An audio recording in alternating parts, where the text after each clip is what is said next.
काशी तीर्थ यात्रा की वापसी में एक गुरु और शिष्य किसी नगरी में पहुँचे।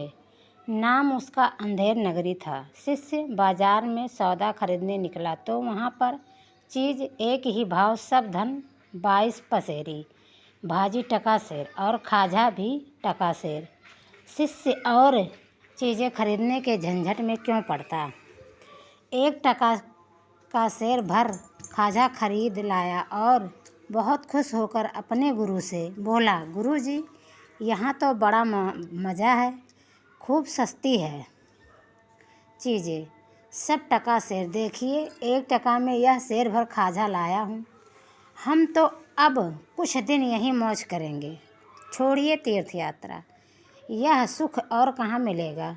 गुरु समझदार थे, बोले, बच्चा, इसका नाम ही अंधेर नगरी है, यहाँ रहना अच्छा नहीं, जल्दी भाग निकलना चाहिए।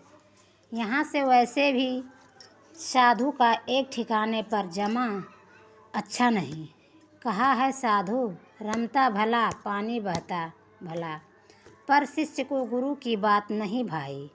बोला, अपने राम तो यहाँ कुछ दिन जरूर रहेंगे। गुरु को शिष्य को अकेले छोड़ जाना उचित नहीं लगा। बोले, अच्छा रहो और कुछ दिन, जो होगा भुगता जाएगा। अब तक शिष्य अंधेर नगरी का सस्ता माल खा खा कर खूब मोटा हो गया। उन्हीं दिनों एक खूनी को फांसी की सज़ा हुई थी, पर वह अपराधी बहुत दुबला पतला था। फांसी का फंदा उसके गले में ढीला था। इस समस्या से निजात पाने के लिए राजा ने कहा कि जिसकी गर्दन मोटी हो उसे ही फांसी लगा दो। अंधेर नगरी ही जो ठहरी।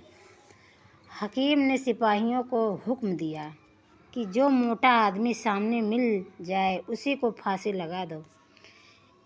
एक खून के बदले में किसी एक को फांसी होनी चाहिए, इनकी हो या उनकी, किसी की भी हो, जीव के बदले जीव। सिपाही मोटा व्यक्ति खोजने चले तो वहीं मोटा शिष्य सामने पड़ा।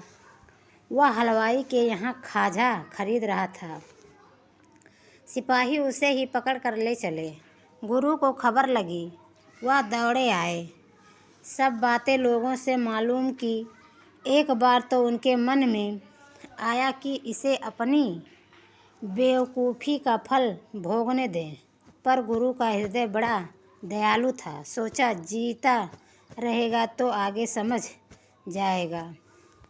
सिपाहियों के पास जाकर बोले, इस वक्त फांसी चढ़ाने का हक तो मेरा है, इसका नहीं। क्यों? इस वक्त कुछ घंटों के मुहूर्त में फांसी चढ़कर मरने वाला सीधा स्वर्ग जाएगा।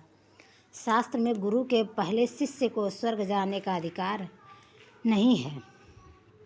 शिष्य गुरु की चाल समझ गया, चिल्ला उठा, नहीं गुरुजी, मैं ही जाऊंगा। सिपाहियों ने मुझे पकड़ा है, आपको पकड़ा होता तो आप जाते। इसी बात पर दोनों ने परस्पर झगड़ना शुरू कर दिया। सिपाही हैरान थे, भीड़ इकट्ठा हो गई। फांसी चढ़ने के लिए झगड़ना वहाँ के लोगों के लिए यह एकदम नई बात थी। जल्दी ही यह बात राजा के कानों तक पहुँची। राजा ने कहा, यदि ऐसा मुहूर्त है तो सबसे पहला अधिकार तो राजा का ही होता है और उसके बाद क्रम उसके उच्च अधिकारियों का। गुरु शिष्य बहुत चिल्लाए कि साधु के रहते स्वर्ग में जाने का अधिकार किसी दूसरे को कदापि नहीं है, पर किसी ने एक न सुनी। सबसे पहले राजा और फिर एक एक करके कई मंत्री अधिकारी फांसी पर चढ़ गए।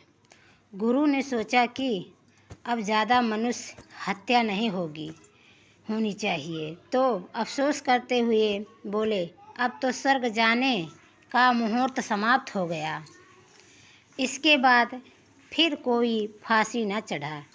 तभी गुरु ने शिष्य के कान में कहा, अब यहाँ से जल्दी से निकलना, भागना चाहिए।